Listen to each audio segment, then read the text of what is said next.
Okay, hopefully it's cold enough now. It is. Okay, so I'm going to maybe make the track go around this way.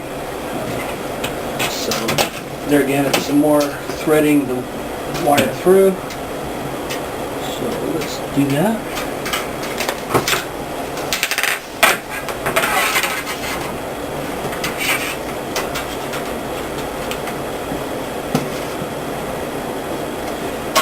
I like to have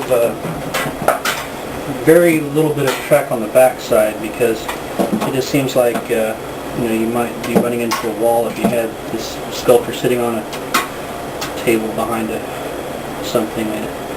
Maybe you'd want to put it on a shelf or something, and you don't want it going into a wall. So I don't like having stuff on the back too often, but it's okay to have a little track back there, but not any real features back there. Besides, you can't really see any features on the back.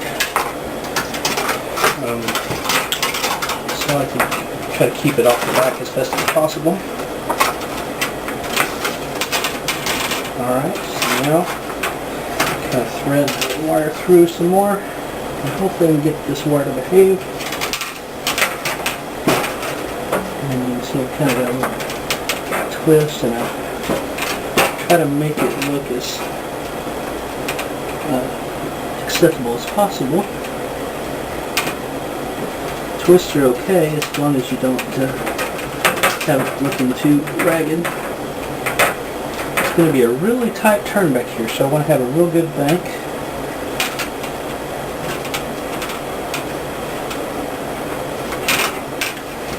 And so that's a little bit hard to bend just the way I want it to.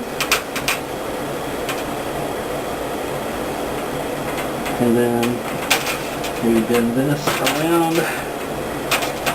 There again, I want to bring the bank out of the bank, so it's got to come back almost level with this track right here. So you got a real hard bank and then level.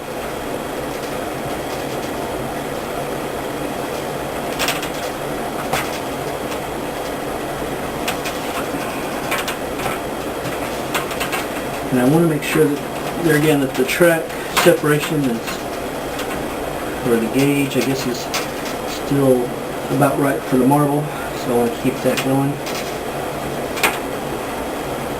So kind of bring it down and bring the bank up again, so that the bank is going to keep the ball on the track because of the speed. I think right here it's going to be kind of fast. I leave my marbles all the time. That looks good.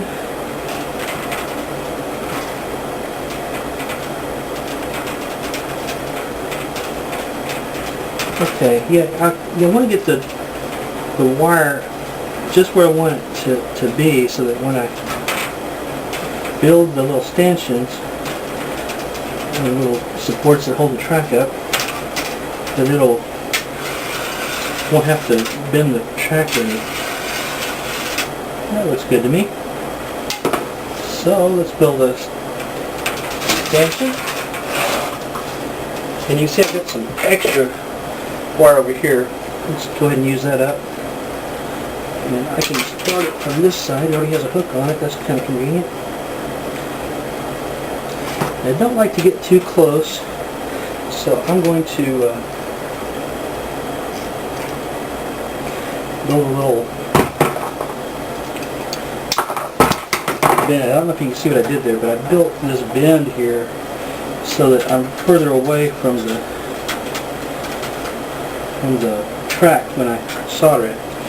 And that's because the solder, when you get the wire hot, it's going to want to melt the solder joint at the track level, and I don't want that to happen. So if you kind of give it some distance, it's less likely to melt areas that you don't want it to melt. Okay, so that looks good to me, so I'm going to walk it down, and that's about 2 or 3 inches, maybe 4, and that's about right. Okay, so now I'll solder it where it meets up to the frame.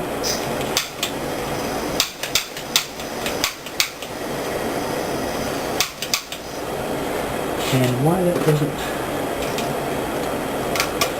want to start a spark, I don't know, but let's try it again. I don't want to have the flame going too hard, but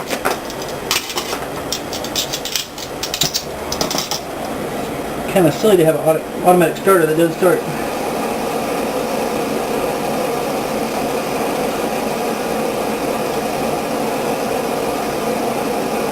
10 seconds or so, and it looks like that has gotten into the joint. Take the clothespins off and flux where the track meets the support. And solder. I like to solder from one side down to the other so that it kind of heats both sides of the wire. That way the second side doesn't take as long to solder. Let me see what I mean there. Alrighty.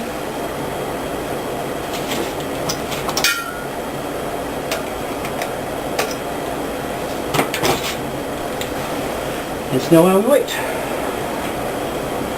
Okay, so now I'm going to try to weave the wire through again, have it come out on the front side. So let's see if we can get the wire to do that.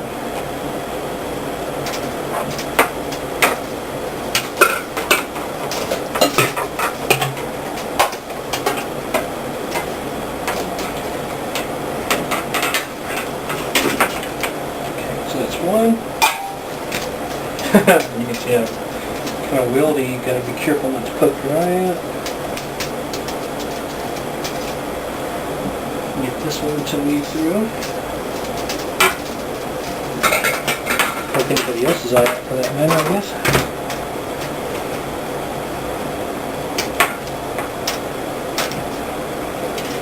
Okay.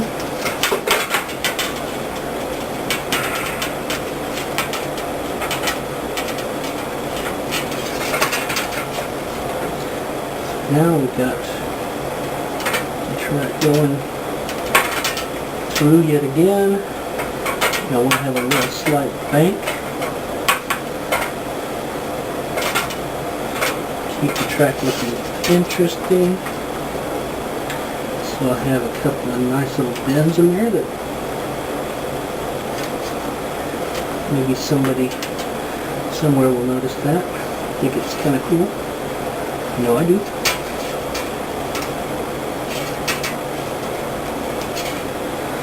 Okay, so let's test that, see how that works.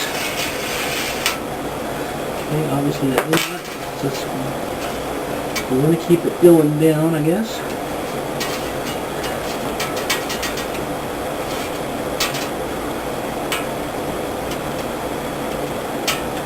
So you want to keep the outside banked. And to go underneath the other track, you have to have it low enough so it can go underneath it. And that looks like that'll do it.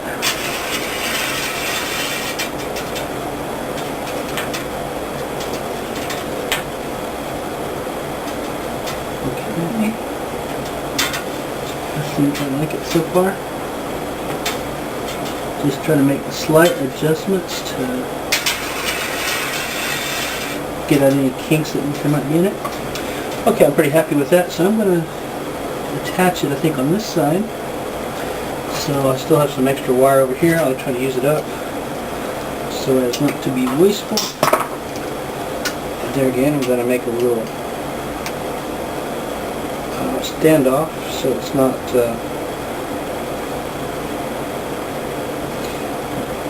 I'm going to keep the copper hot and melt it off. I'm going to do that.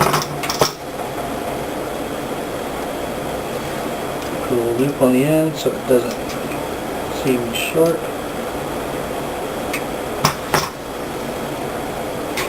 Okay. Let's see how this matches up. Maybe just a little more.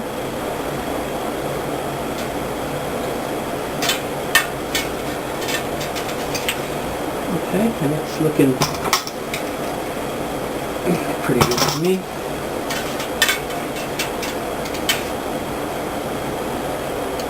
Maybe in another one of these videos I'll get a little closer up so you can kind of see what I'm seeing, and maybe that will make a little more sense. When you see it far away, maybe it doesn't make as much sense what I'm trying to do. Okay, so I'm going to lock this down, and then I'm going to solder it on. Get my clothespins to hold on to it. One on each side. Get a little flux on it, so solder well. Okay, now I think I got the clicker working. Well, yes I do. So much for the clicker.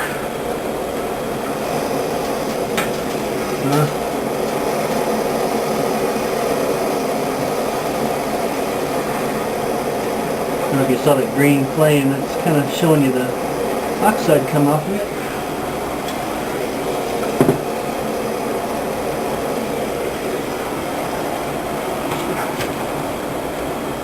Copper oxide is probably not good to be breathing. So you want to kind of not try to breathe while it's doing that. Okay, now it looks like it's not touching very well to me over here, so what I'm going to do is I'm going to try to bend that support where it'll be touching it, see? So now it's touching it, and that makes me happy because I like to have a connection before I solder it on.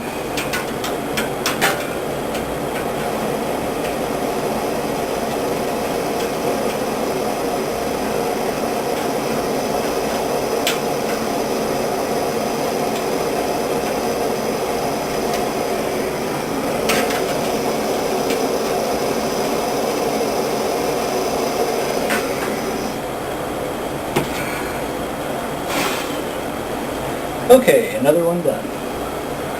We can go ahead and roll the marble. It's going to be too hot to touch. Alright.